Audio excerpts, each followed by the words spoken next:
Monsieur le rapporteur, chers collègues, notre Assemblée a adopté hier en première lecture, le projet de loi pour une école de la confiance. Ce texte, dans le prolongement de la proposition de loi pour une école vraiment inclusive, renforce les droits des élèves en situation de handicap, ainsi que ceux de leurs accompagnants. Il fait suite à cela, la concertation menée avec les AESH durant ces derniers mois.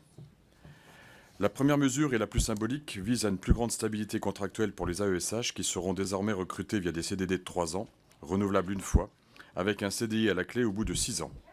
Il s'agit d'un progrès majeur pour la continuité de leur mission qui dépendait jusqu'à aujourd'hui de contrats de quelques mois à peine. Au-delà de cette belle et attendue avancée, plusieurs dispositions du projet de loi pour une école de la confiance vont favoriser l'inclusion des élèves handicapés.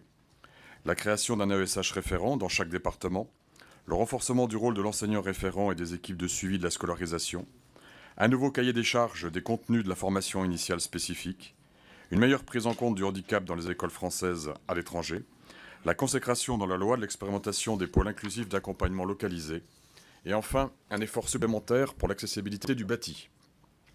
Cette liste à l'après-vert des améliorations portées à l'inclusion des élèves handicapés dans notre système scolaire méritait d'être égrenée ici.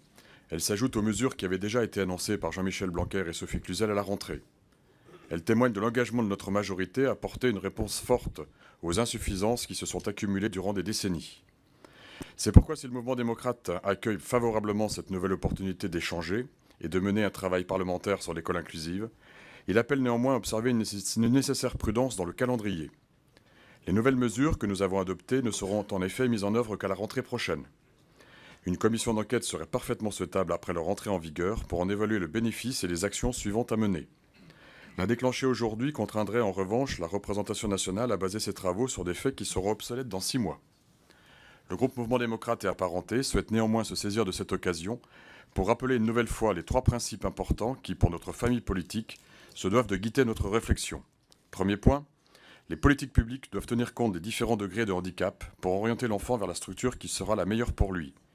Si les contacts entre enfants handicapés et non handicapés sont à rechercher autant que faire se peut, placer par principe un enfant handicapé en milieu scolaire peut aussi lui être préjudiciable. La personnalisation, cas par cas, est ici la clé.